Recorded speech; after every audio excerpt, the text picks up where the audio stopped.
오늘의 필사. 매일 아침 24시간의 선물이 찾아온다. 나는 이 선물을 감사히 받는다. 나는 아침마다 새롭게 태어난다. 내 몸과 마음은 항상 청정하고 맑다. 나의 하루는 매일 새롭고 신선하다. 나의 생각 하나가 나의 하루임을 안다. 나의 말 한마디가 나의 일상임을 안다. 나의 행동 하나가 나의 습관임을 안다. 오늘 아침 내 한 생각이 바뀌면 하루도 바뀐다. 오늘 아침 내 말 한마디가 바뀌면 하루도 바뀐다. 오늘 아침 살짝 예민해도 괜찮다. 예민함은 신이 준 큰 축복이다. 세심함도 삶 속의 예술 작품이다. 천천히 코로 숨을 들이마셔라. 천천히 입으로 숨을 내쉬어라. 몸과 마음이 점점 편안해진다. 나의 한 생각이 현실이 된다. 그러니 오늘 한 마음 한 행동을 지켜본다. 내 삶을 만족할 수 없다면 지금까지 살아온 대로 살지 말아야 한다. 오늘 하루 삶의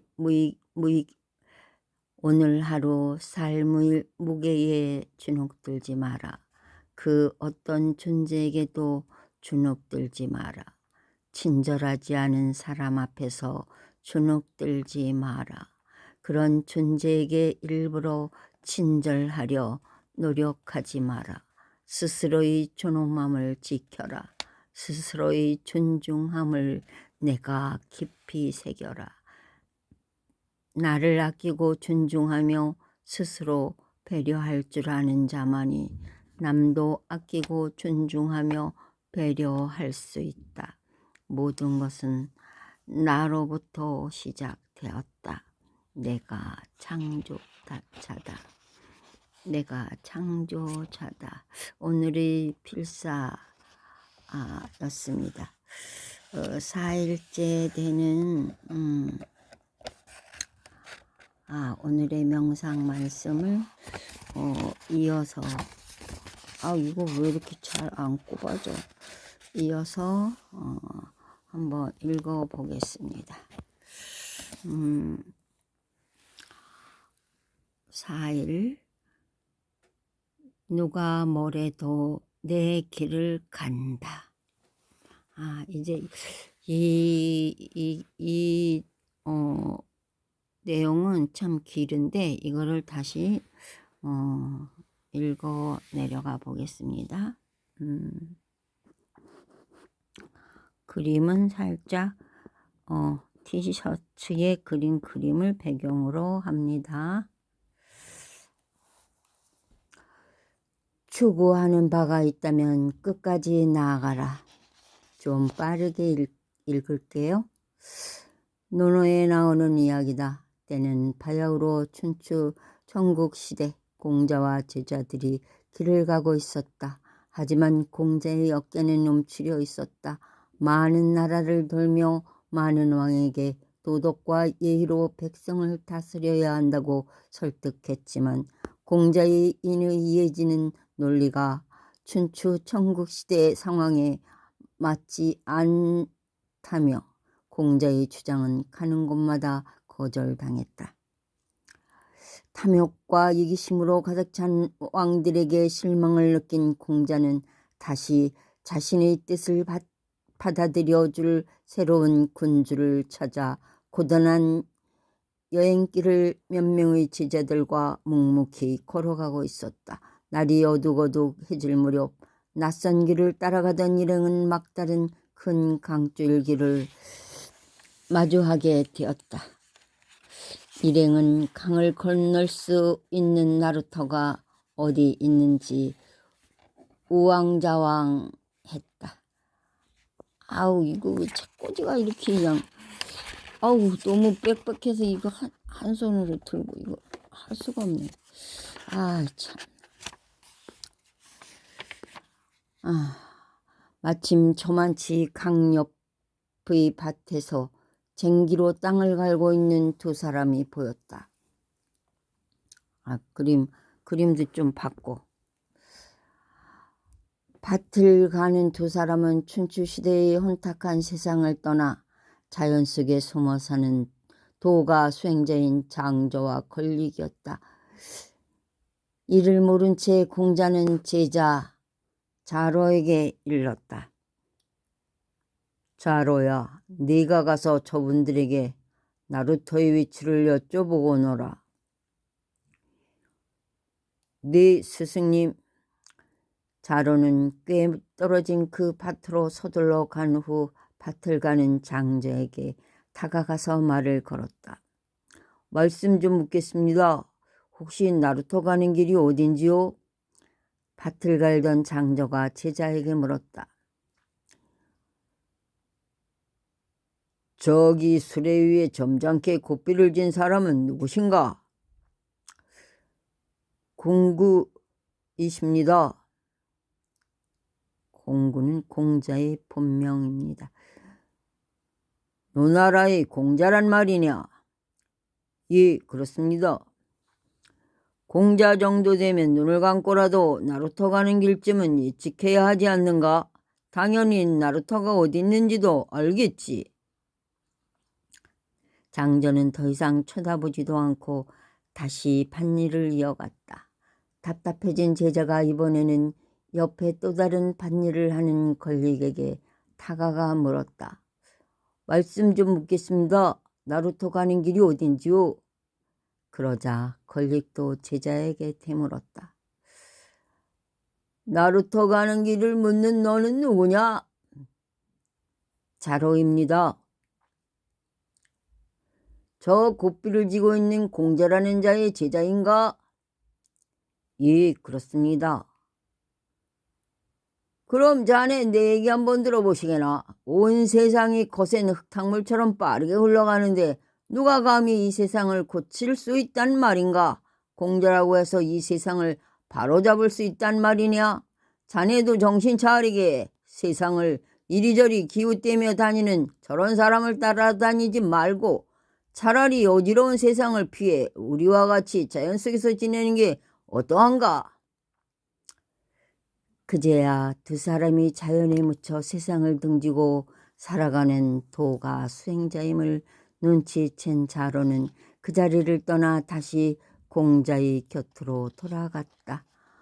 머쓱해진 자로는 공자에게 그들이 한 얘기를 그대로 전했다. 말을 다 듣고 난 후 공자가 탄식하면서 말했다. 사람이 어찌 세상을 버리고 자연 속 짐승들과만 살 수 있겠는가? 내가 고난 속의 세상 사람들과 더불어 살지 않는다면 누구와 더불어 살겠는가? 이 세상에 질서가 잡혀 있다면 내가 구태여 이렇게 세상을 바꾸려 애쓰지도 않을 것인데. 공자가 살던 춘추 천국시대는 그야말로 난세였다. 그 혼란은 급격한 경제적 변화로부터 시작되었다. 당시 각 나라들은 땅과 재물을 빼앗기 위해 끊임없이 전쟁을 일으켰는데 수많은 사람들이 죽음 속에 신분제를 비롯한 기존의 많은 제도가 무너지고 정치와 경제가 엄청난 혼란 속에 어지러웠다. 마치 홍수가 터져서 멀건 흙탕물이 거세게 흘러가듯 그 시대에 들이닥친 엄청난 변화와 혼란 속에서 어지러웠다. 그래도 이 세상을 내가 바로잡아야 한다는 일념으로 꿋꿋이 자신의 길을 걸어간 사람이 공자였다. 이 때문에 공자는 당시 세상을 버리고 숨어 살던 도가 사상에 심취한 이들, 바로 장조와 권릭 같은 사람들로부터 또 떨어졌네. 또 떨어졌어. 아유. 어디까지 읽은 거야? 아유, 참, 얘는 또 뭐 이렇게 왔다 갔다 하는 건데.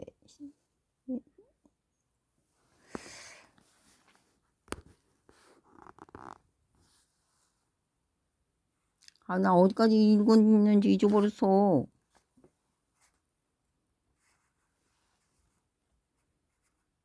아니, 다시 그냥 여기부터 읽어.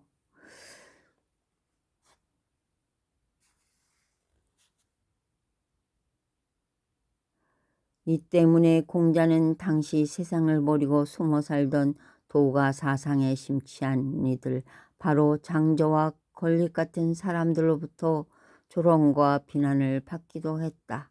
하지만 어떠한 비난도 공자의 마음을 굴하게 하지 못했다. 35세의 고향을 등진 공자는 자신의 뜻을 받아줄 왕을 찾아 오랜 기간 전국을 떠돌아 다녔으나 아무에게도 받아들여지지 않았다. 오로지 무력으로 천하 통일을 꿈꾸던 당시 왕들이 공자의 덕으로 다스리는 도덕 정치를 받아들일 리 없었다. 대의를 품고 천하를 떠돌아다니던 공자는 68세야 고향에 정착했다. 그리고 노년의 어느 날 자신의 삶을 반추하며 말했다. 나이 15세 지학 학문의 길로 가기를 마음먹었고 30에 이르러 이립 세상에 나의 존재를 알렸으며 40에는 부록 어떤 일에도 흔들림이 없었고 50에 이르러서는 지천명 하늘의 뜻을 모두 알게 되었으며 60에는 이순 모든 일에 대한 순리를 깨달을 수 있었고 70에는 종심 하고 싶은 대로 해도 법도에 어긋나는 일이 없었다. 공자는 자신이 옳다고 생각하는 바를 평생 추구하며 죽을 때까지 그 길을 걸었다. 당신은 어떤 길을 가고 있는가? 무엇을 추구하는가? 어려서는 자신을 위해 산다. 자신의 능력을 키우고 더 많이 성취하는 데 집중한다. 그러나 나이가 들수록 세상을 위해 살아야만 자기 자신도 성장할 수 있다. 젊어 키운 능력을 세상을 위해 쓰지 않으면 그 능력은 한낱 재주에 불과하다. 큰 어른으로 성장하는 길로 정직하게 나아가고 있다면 누가 뭐라고 해도 당신은 훌륭하다. 자신을 의심하지 마라. 당신은 충분히 잘하고 있다. 이미 당신은 대운의 길에 들어섰다. 아, 참 좋습니다. 네, 참 좋은 글이죠? 좋은 내용입니다. 여러분, 오늘 2025년 1월 1일 새해를 맞이하여 기전명상의 최환 선생님이 쓴 책에서 오늘 4일째 누가 뭐래도 내 길을 간다 였습니다. 매일 운이 좋아지는 21일 하루 명상. 여러분들도 이 책을 구입해서 하루 한 가지씩 가슴에 담아 읽어보시면 좋을 것 같습니다. 이거 내가 뭐 책 선전하는 건 아닙니다. 오해하지 마십시오. 제가 읽어보면서 좋아서 말씀드리는 겁니다. 여러분 순위들이 여기 있습니다. 새해부터 좋은 글을 많이 읽어드리도록 하겠습니다. 제 목소리가 자꾸 갈라지긴 합니다만 그래도 열심히 하겠습니다. 감사합니다. 여러분, 새해 복 많이 받으세요.